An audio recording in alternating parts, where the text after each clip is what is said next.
Hello, welcome. It's Jean Birdingham with Kept in Stitches. And today is Sunday, so it is time for my week in review. So welcome into my stitching cottage, and let's see what I have been able to accomplish this past week, and maybe a few tips on what may be coming up in the next week or future. But anyway, first of all, before I forget, I was requested by the ones doing the Veterans Flag Challenge Quilt Along, which was this quilt. I'm not going to open the whole thing because it's rather large, just a reminder of what it is, but there are several that are doing that quilt along in my Facebook group, which is Friends of Kept in Stitches Quilting Stitching Bee, and you can find the link for that in the description box below.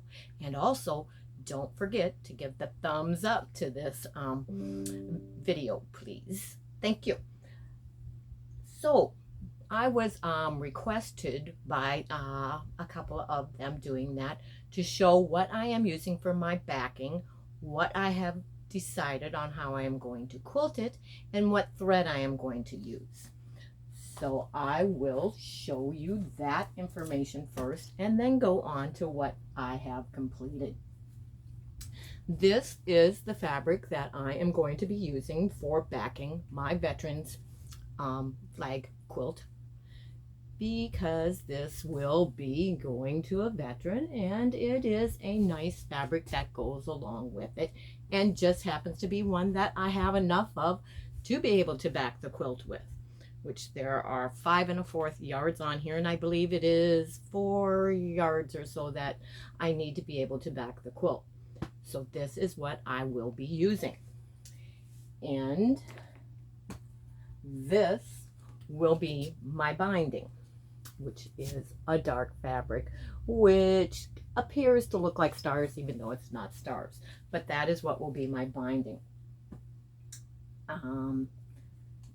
And as for thread, I'm going to show you, which this one's falling apart, but this was just to be able to show you the color a little bit better, which it is a natural color. It is an Essential Pro, which is my long arm likes, so I use that a lot. But that is the thread that I will be using. The reason that I'm going with a natural color is I don't want the stark white on it, because there's also red that'll be going through, the blues that'll be going through, and I don't have all white fabrics in the stripes. There are some beigey, creamier colored ones to give it more depth and flow. So, and I also do not want the quilting to overtake the quilt. I want it to meld into the background, so I'm not choosing a thread that is too bright, stark, or red, white, and blue, or anything like that. That is really going to stand out. That's the reason for the choice on that color thread. As for how I'm going to quilt it, I am going to use a pantograph. I'm not going to custom quilt it, and I'm not going to hand quilt it. This is a sample quilt. I'm not going to take the time to do custom quilting or hand quilting on one that I'm using for a sample. I will be making more of these, and I may, do some of those. If I'm going to keep one for myself, I may hand quilt it so that I can do a wave pattern, so it looks like the stripes are flowing in the wind. And I may, on ones that I'm going to be giving to veterans, charity, donating, that type of thing, may do some custom quilting on the long arm, but for all practical purposes, probably more so pantographs than others. But I had a few choices I was looking at. One was this overall star pattern, and when I laid it out on there, I just wasn't happy with the way that it didn't fit quite right on the stripes. So I did eliminate that choice. However, it would have been nice had it been the right width and lined up on there nicely. So that one I have decided I'm not using. And the reason I'm doing this is I'm kind of showing you my selection process and how I come up with what I'm going to be quilting. The next are a set, but I was looking at the one that is actually supposed to be used for borders, And kind of with the same on the other one, I was hoping that the stars with those swirls would fit into the, I backed up because the lighting is adjusting funny on that, but I was hoping that that would line up in the stripe section, just the one, not the 2 rows, but it doesn't quite line up nicely either. So my final decision out of the 3 that I was looking at, let me get this rolled up and put back away so it doesn't unroll all over the place, is one that I have used on other veterans quilts that I've done, and it comes out very nicely, and that is this fireworks pattern. It shows up very nicely. I don't know why the light is adjusting funny on there right now today, but it is. But that is the one that I have chosen to go with. I'm going to back up and see if the light adjusts better. There we go. It's going from bright to dark on me for some reason in my view, and I don't know why that's happening. It doesn't normally. But that is the overall pattern that I will be doing. It must be the white behind it, because the minute I took it away, everything seems to be okay. But sorry about that if that messed up on your viewing. So that is the one that I will be going with and quilting it with an overall pattern on there. So that takes care of answering that question for those of you that may be interested in that, other than those that asked. The other things that I got finished this week, which may look small, but with the number of pieces that are in these blocks that I completed this week and the size of the pieces, which may be a hint to those of you that follow along and know that I've been working on the quilt long time gone. There are a lot of sections in it with multiple blocks that make up those sections, and they all seem to be under 2 inches, and mainly 1 inch and 3/4 inches strips used in most of these blocks. So I did complete, which this is a courthouse steps. If you look at it, it, you know, looks like a lantern, but that's because of the way that they're put together. But they are sewn, there was 9 of them that I had to make, and they are sewn in 3 sections going down vertically. So those were the first 3, the second 3, and the third 3. Got them all completed. So that was one section of the quilt, and those are actually 5-inch. Each one is a 5-inch square with 3/4 inch strips. And then the next one was, they're calling it a log cabin block. However, it is a 1/4 of a log cabin, just working from the center out one direction, and needed to make 4 of those, and then they were sewn together into this strip. And they were using varying strips from 1 to 1.5 in there, which was tricky cutting because you had to pay attention because it kept changing the width of the strip on you randomly, not in any order. The next section of the quilt that I also got done were all half square triangles, and the first ones were nice. They were one of the larger ones. They were 2-inch half square triangles, and the first, there are 32 of them, I believe, in this section put together. 35, and it measures 14 by 10. So that was how the first ones were put together. Then there was another section, and it is 12 by 12 with the square in the middle. So that was also completed this week. And then this one was with the 1.5 inch half square triangles and the diamond pattern, which this one measures 12 by 12 also. And I believe there are 64 half square triangles in this block. So all of those sections were completed and ready to go on the design wall along with the others. And I think there are still 4 or 5 sections before I will be to the part where you're doing the little filler strips and blocks that they have and the sashing and everything and putting the quilt all together. So I'm getting closer and closer every week, and I'm really enjoying the challenge and the process of this quilt. Then I am in Sean, the guy who sews. He has a quilters co-op, and he has a guild in it, and is doing a block of the month. So this is the first block for that, and it is the anvil block. So I got that completed. And those of you that aren't familiar with Sean, the guy who sews, I will include his link in the description box below, so you can check him out if you'd like to. And then also another block of the month, a block of the week that I am doing, which is in Kathy's Quilts and Crafts that I've mentioned before. And this was the one taught this last week, and it is Use It All. It was taught by Sandra, but that is that block and completed, and it is a 12-inch block, 12.5 unfinished. But that is that one.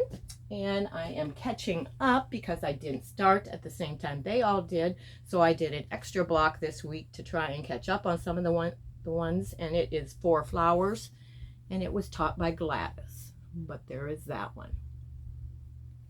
So those are all the blocks that I was able to complete and get done this past week, which, like I said, doesn't seem like a lot, but that was a lot of cutting and a lot of sewing and a lot of laying out and designing. And then I forgot to mention that I do have the next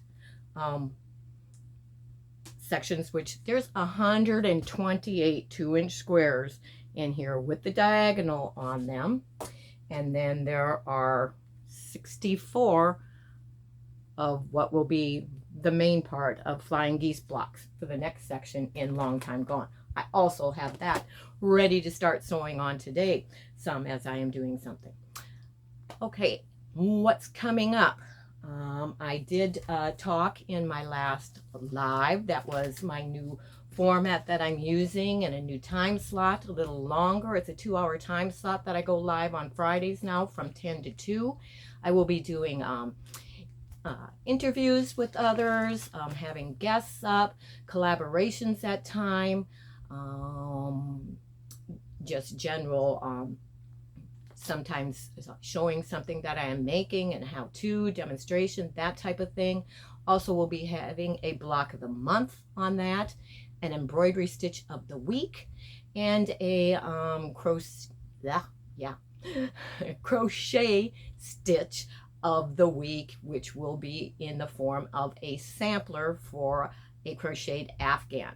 So encompassing some of the stitches that other people that don't only quilt, but those that like to do embroidery work. We'll be including stuff for everyone in that, and also those that crochet, having things like that. And from time to time, there may be other things thrown in there as I decide that there, or people ask for something to be demonstrated or that type of thing when I have a longer time span, to be able to go on live and include some of that with you and answer questions right then and there on what people may have of something that I am showing, instead of it being a recorded video and they have to comment and wait for me to reply that way. Try to answer those questions up front and personal as quickly as can be. So if they're working on something and it's that they have a question, they can get on with their work right away.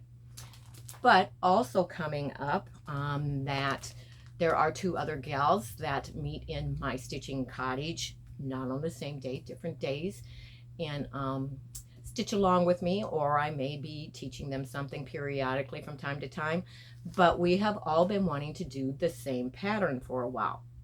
And because it is kind of a Thanksgiving, Christmas themed pattern, decided that, well, it would be a good time to start it in July and call it Christmas in July, as you know, a lot of you are familiar with, and we have a lot as far as shopping and that type of thing, and those that craft doing things calling it Christmas in July.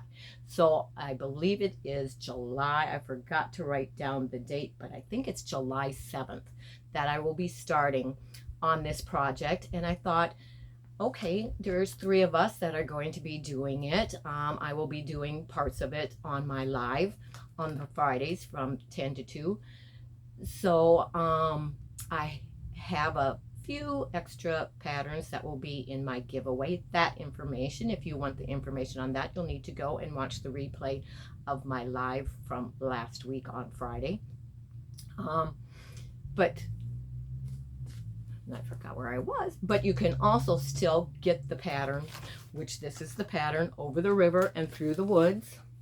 It has embroidery sections in the middle. I've showed this before, and then it's the flying geese around there, an inner border sections here of different star blocks. And these are not the colors that I will be using, not the colors that you need to use if you decide to do this quilt along with us. But those patterns are still available on Amazon. The pattern's only $10, so you can still hop over there and get that if you are interested in doing that quilt along with me and the others. And if you are, you will also need a couple of these because there's only 2 yards and it's not quite enough to complete it. But it is Pellin's SF101, and it is a shape flex interfacing that is fusible and very lightweight, but you use it to stabilize the fabric backside of what you will be doing your embroidery on, and that helps to stabilize it, and it also to where on the front your embroidery stitches lay flatter, stand out better, and it also makes it so your stitches don't show through on the front of your work once you are done, which none of us want that. Of course, they're still going to show on the back, but it's going to be quilted and covered. You'll never see that, but you don't want them showing through on the front. And that is what this is used for and stops that. But I have mine just to show you, which will be the first step, is I do have the sections that are the embroidery sections that you will have to trace on a light box onto your fabric, but I have those cut out.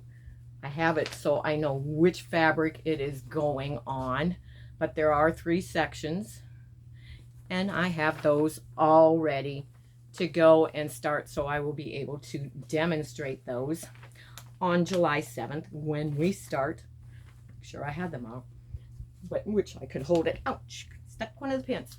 But they are like 15 inches wide by the width of your fabric, which is for about 40 inches. 2 of them are cutting 15 inches wide. The middle one is 12 inches wide. So that gives you an idea of the size and detail of the embroidery that you will be working. You will also need a, it doesn't have to be brown. It can be black. They use brown. But depending on the color of thread that you are going to be using, you will need a Pigma Micron 0.01 pen to do your embroidery transfer onto your fabric with. So just so you know, to have those things to be ready on July 7th if you are going to want to, excuse me, quilt along with us. I believe, let me check and make sure whether I have covered everything. I believe I have, but that is what has been accomplished in the Stitching Cottage this past week. A couple of the things that are coming up. If you enjoy these types of videos and like what I do and like to join in, be sure and hit that subscribe button. And if you'd like to be notified of when I go live or when I drop new content, hit that bell as well so you will get those notifications. Again, everybody, give this a thumbs up. And if you have any questions or comments, please leave them in the comments below. And again, you will find anything that I have included today that I will give, again, the